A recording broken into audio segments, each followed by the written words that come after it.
Vous écoutez le podcast Fluidité, épisode numéro 12. Aujourd'hui, vous allez tout savoir sur le fromage français, alors restez à l'écoute. Salut, moi c'est Fabien Saucé, je suis français polyglotte et j'ai appris plusieurs langues tout seul, donc j'ai mis mon expérience et ma passion au service des autres en devenant professeur de français et en créant une méthode unique d'apprentissage. Et vous écoutez le podcast qui vous donne toutes les astuces nécessaires pour parler français couramment. Bienvenue dans le podcast Fluidité. Bonjour et bienvenue dans ce nouvel épisode du podcast Fluidité. J'espère que vous allez bien. Dans les 2 derniers épisodes, je vous ai tout expliqué sur la baguette et sur le vin. Mais que serait le vin et le pain sans le fameux fromage ? Les trois ensemble se mélangent parfaitement et font partie du quotidien des Français. Donc je vais vous aider à comprendre cet aliment typique. Et au sommaire, on va voir un peu d'histoire, comment il est fabriqué, les différents types de fromage, les statistiques et une expression avec le mot fromage. Le fromage serait apparu en même temps que l'élevage, c'est-à-dire vers 7000 ans avant Jésus-Christ. La légende raconte que le fromage a été découvert par hasard. On transportait du lait cru dans des estomacs de vaches et un nomade s'est rendu compte que le lait cru avait durci à cause des bactéries qui étaient dans les organes des animaux. Il a goûté et il s'est aperçu que c'était très bon. Ensuite, ce sont les Romains qui l'ont fait importer en Europe et il était considéré comme un aliment quotidien de base. Les légionnaires, par exemple, en mangeaient tous les jours. Après la chute de l'Empire romain, le fromage est fabriqué essentiellement par les moines dans les monastères. Oui, les mêmes qui fabriquaient aussi du vin dans l'épisode sur le vin. Je vous conseille de l'écouter si vous ne l'avez pas encore fait. Finalement, ils avaient tout compris, les moines. Et au Moyen-Âge, on invente l'affinage.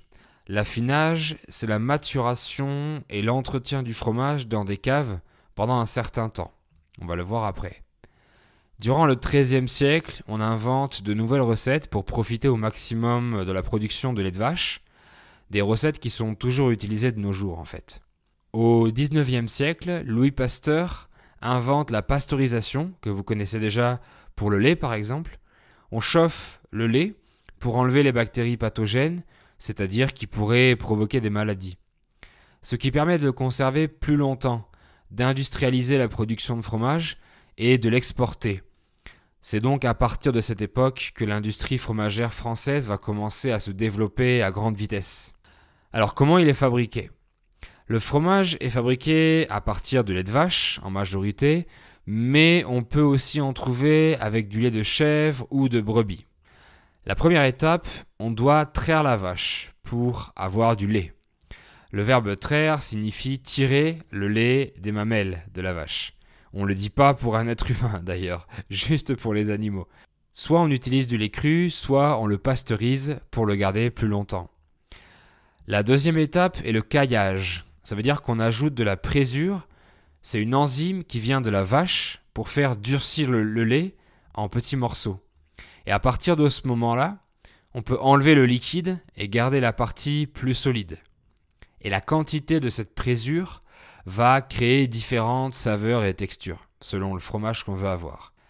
Puis la troisième étape, le moulage. Le fromage dur est mis dans des moules, traditionnellement avec une louche. Une louche, c'est la cuillère grande et profonde qu'on utilise aussi pour servir la soupe, ladle ou cucharon en espagnol. Le moule peut être rond, carré, tout dépend de la forme qu'on veut donner au fromage. D'ailleurs, le mot fromage vient du latin forma et on dit formaggio en italien. Ensuite vient l'étape de l'égouttage. On enlève le petit lait du fromage pour que le fromage soit dur. C'est pour ça que les intolérants au lactose peuvent manger du fromage parce que ce lactose est enlevé lors de cette étape. Donc le fromage en contient peu ou pas du tout, à la différence du lait qui contient beaucoup de lactose, sauf le lait sans lactose, évidemment. Puis on va saler le fromage, donc lui rajouter du sel. Ensuite on va le presser pour le compacter, pour qu'il soit bien compact. Et la dernière étape est l'affinage. Donc le fromage est gardé dans des caves pendant une durée de quelques semaines à quelques mois. L'affinage permet au fromage de développer ses arômes, ses bactéries et de former sa croûte. La croûte, c'est donc la couche externe du fromage, the rind ou la corteza. Le fromager va surveiller l'affinage pendant toute la durée de l'affinage et va donc prendre soin des fromages. Il va les goûter, il va les tourner, il va effectivement prendre soin de ces fromages. Et l'intérieur du fromage s'appelle la pâte, the texture ou la pasta, à la différence de la croûte, qui est la couche extérieure. Il y a différents types de fromages.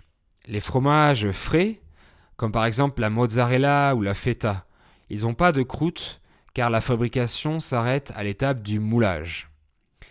Les fromages à pâte molle et à croûte fleurie, il y a de la moisissure sur la croûte blanche et la pâte est molle. Les plus célèbres sont le camembert et le brie. Les fromages à pâte molle et à croûte lavée, la croûte est orange et la pâte est beige. Le plus connu est le Munster. Et en général, ils ont une forte odeur et on dit qu'ils puent. Le verbe puer, ça veut dire sentir mauvais. To stink, apestar. Les fromages à pâte persillée, ce sont des fromages de vache ou de brebis. Et le plus connu, c'est le Roquefort. Ils ont un goût très fort et salé, et vous les reconnaissez grâce à leurs petits points bleus à l'intérieur, qui sont de la moisissure qui a été rajoutée. Et en général, ils puent aussi. Enfin, ils sentent fort, parce que pour moi, ça pue pas, ça sent fort. Parce que je suis français, je suis habitué.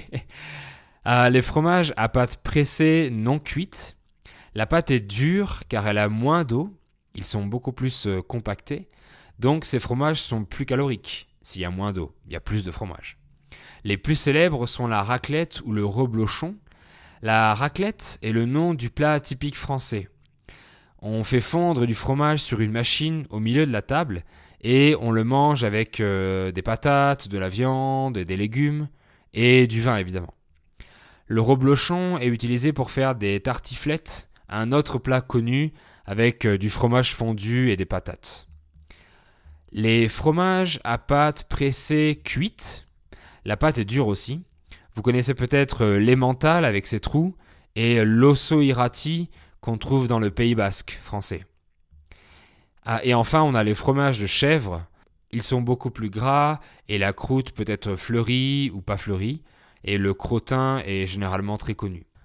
Donc je vous conseille d'en tester si vous allez en France ou si vous vivez en France, ou alors si vous trouvez un magasin de fromage français là où vous habitez. Les fromages ont aussi des AOP, appellation d'origine protégée, comme le vin. L'AOP signifie aussi une zone géographique délimitée, un savoir-faire, du matériel, un territoire spécifique, un traitement particulier des animaux, un type de vache, de brebis ou de chèvre à utiliser, et donc le respect d'un cahier des charges et de normes contrôlées. Mais il y a aussi des fromages sans AOP qui sont aussi très bons. La majorité des fromages vendus en supermarché sont des fromages au lait pasteurisé, mais vous pouvez aussi en trouver au lait cru. Ils ont généralement plus de saveur car il y a eu plus de bactéries lors de la fabrication. Mais c'est pas dangereux. Après, c'est généralement déconseillé pour les personnes à risque, par exemple pour les femmes enceintes. Donc pour les femmes enceintes, il vaut mieux le lait pasteurisé, ce qu'on trouve généralement dans les supermarchés. Donc si vous allez plutôt dans un marché, vous allez trouver peut-être des fromages plutôt au lait cru et dans les grandes surfaces, pour des raisons de conservation, des fromages au lait pasteurisé. La France est le premier exportateur de fromage en valeur et le deuxième en quantité, soit 640 000 tonnes par an. 96% des Français mangent du fromage, dont 47% tous les jours. Un Français, en moyenne, mange 27 kilos par an et par personne, mais les plus gros consommateurs sont les Danois, ce pas les Français. En tout cas, quand je suis en France, j'en mange tous les jours parce que j'en mange depuis tout petit et j'adore ça. Une expression connue avec le mot fromage, on dit « c'est pas la peine d'en faire un fromage ». Ça veut dire que c'est pas nécessaire d'exagérer un problème simple, parce que la fabrication du fromage, c'est un procédé assez complexe, donc on dit « c'est pas la peine d'en faire un fromage » ou « il faut pas en faire un fromage ». Voilà, maintenant vous connaissez les bases du fromage français et vous avez sûrement envie d'en manger. Donc vous trouverez forcément un fromage qui vous plaît avec toutes les variétés qu'on a en France. Pour aller plus loin, vous pouvez lire le blog de Cheese Geek, dont je mettrai le lien dans la transcription sur le site, podcast.franchouté.com, et une chaîne YouTube qui s'appelle Le Tour de France des fromagers. Il y aura tous les liens. Vous avez aussi le site officiel des AOP de fromage. Vous pouvez trouver toutes les AOP, les appellations de fromage. Vous trouverez les descriptions de chaque AOP, des informations intéressantes comme par exemple avec quel pain et avec quel vin manger tel ou tel fromage, comment le découper, etc. Donc c'est super intéressant. Voilà, vous êtes libre de mettre un commentaire sur mon site en bas de la transcription et vous pourrez avoir la transcription écrite de l'épisode, ce qui est très pratique si vous êtes débutant ou si vous voulez réécouter l'épisode une deuxième fois en lisant le texte et en cherchant les mots que vous ne connaissez pas par exemple. Et n'oubliez pas que si vous voulez écouter du français, je vous propose toujours un guide gratuit de contenu et d'outils de plus de 80 pages avec les séries, les chaînes YouTube, les artistes du moment et toutes les explications et les liens cliquables directement dans le PDF. Donc vous allez sur lefranchouté.com/es et vous téléchargez le guide gratuit PDF dans votre boîte mail.